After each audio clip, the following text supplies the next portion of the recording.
Doktor çare bulamadı senin derdine. Bıçak vursam dedi şaştım hangi birine, birine.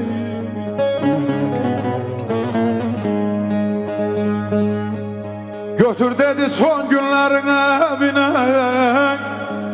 Karaymış alnındaki yazı baba, baba, baba, baba.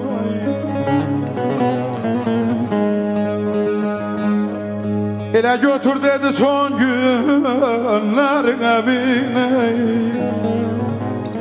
Karaymış alnındaki yazı baba, baba, baba, baba. Öleydim baba.